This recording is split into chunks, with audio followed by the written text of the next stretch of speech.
मित्रों, जय माता दी। मित्रों, कितना आश्चर्य की बात है कि जब चुनाव आता है तो हिंदू बँटता है, वोट के लिए जातियों में बँट जाता है, और जब चुनाव खत्म हो जाता है तो हिंदू कटता है।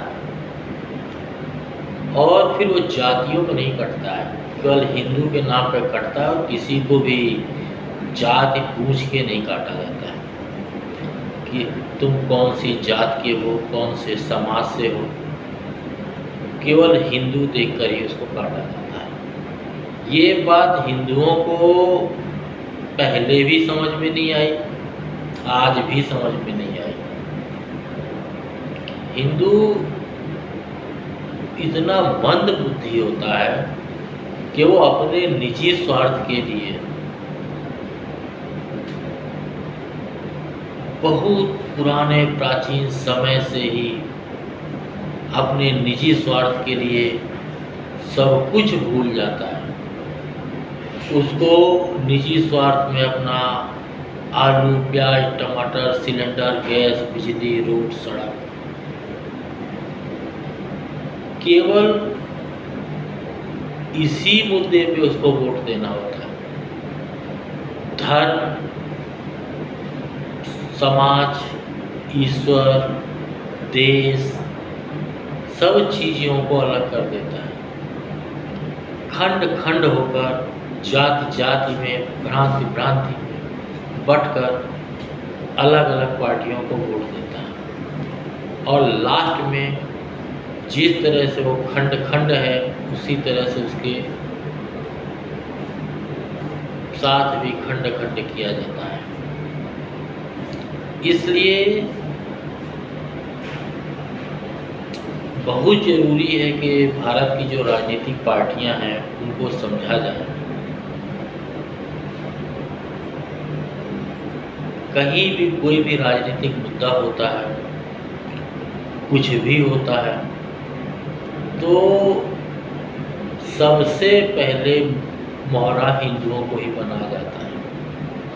मुद्दा किसी भी देश का हो, किसी भी राज्य का हो, या किसी भी जिले का हो, मुद्दा राजनीतिक हो, आर्थिक हो, शिक्षा से जुड़ा हो, सेना से जुड़ा हो, कोई भी मुद्दा होता है वो हिंदू नरसंहार में ही परिवर्तित हो जाता है। ये चीज़ें हिंदुओं को कभी समझ में नहीं आई, और हिंदू इतना आलसी, दयावान, सहिष्णु और कमज़ोर है, और उसको भाईचारा का भूत सवार रहता है तब तक जब तक खतरा उसके घर तक नहीं आ जाता। अगर पड़ोस में खतरा है तो उसे चैन की नींद आती है। जब खतरा घर तक आ जाता है तो वो फिर रोना गिड़गिड़ाना शुरू हो जाता है, लोगों से मदद की उम्मीद करता है।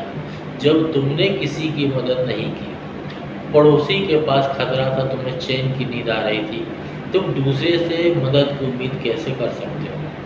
कैसे चाहते हो कि कोई तुम्हारी मदद के लिए आए, कोई तुम्हारी जान बचाए? तुमने कभी किसी की जान बचाई? तुमने कभी किसी की मदद की? उसी का परिणाम है, और ये परिणाम पीढ़ी दर पीढ़ी, दर दर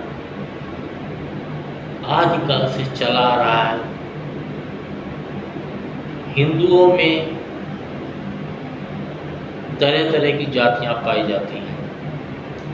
हिंदुओं में आपको ज्ञानचंद मिलेंगे, रायचंद मिलेंगे, और जयचंद मिलेंगे।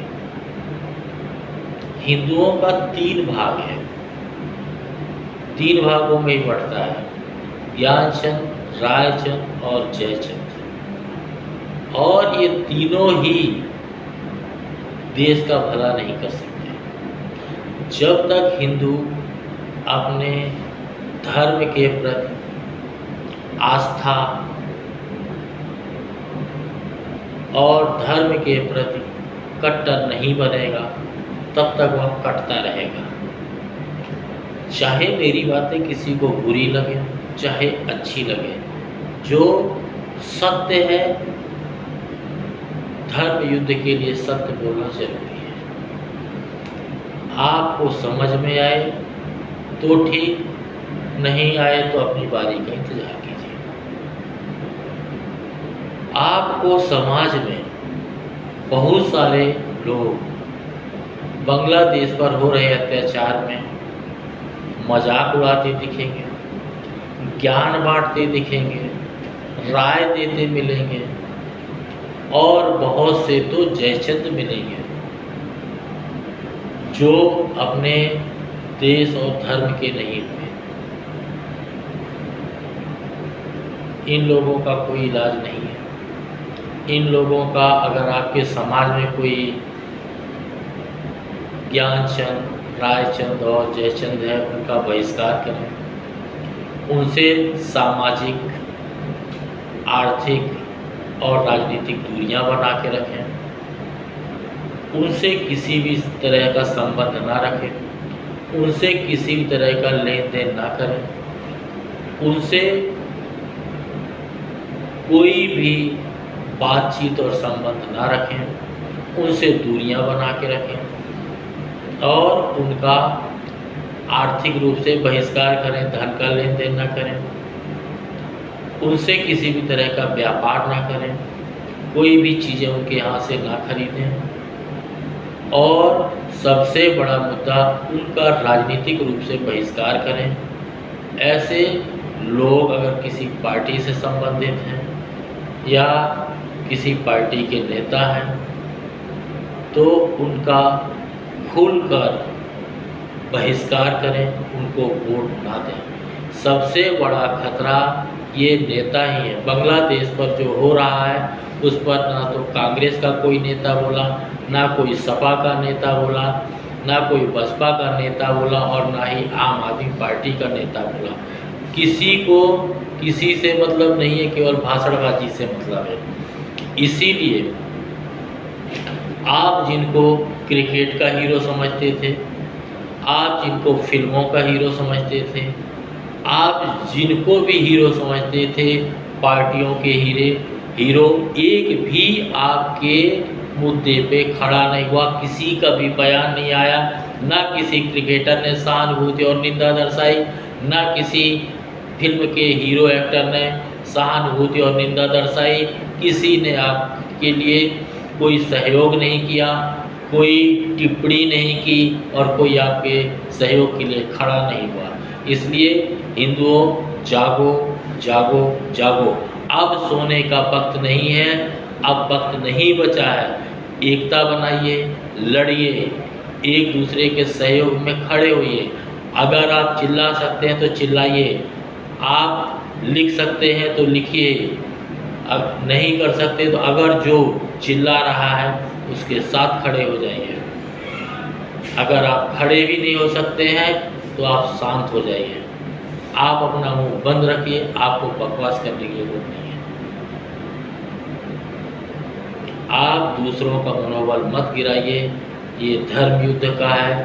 धर्म युद्ध में किसी को निमंत्रण नहीं भेजा जाता है। आप धर्म युद्ध में खुद, जिसका जमीर जिंदा रहता है वो खुद लड़ता है, खुद खड़ा होता है। ये राजनीतिक मुद्दे नहीं है, ये धर्म युद्ध है जिसमें आपको लड़ना पड़ेगा, खड़ा होना पड़ेगा। आपको खुद बम बनना है, खुद हथियार बनना पड़ेगा, आपको खुद ही फटना पड़ेगा। कोई आपकी मदद के लिए नहीं आएगा, ना कोई पड़ोसी आएगा, ना कोई पड़ोसी देश आएगा। आपको अपनी आत्मरक्षा के लिए खुद लड़ना पड़ेगा, खुद लड़िए।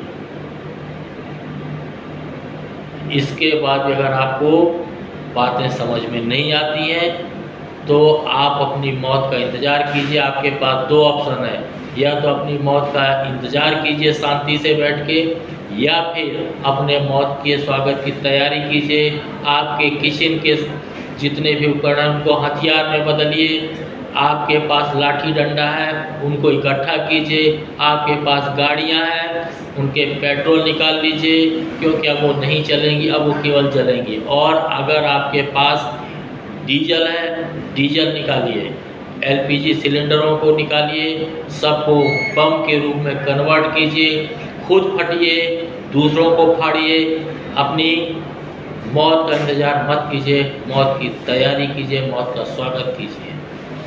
जय माता।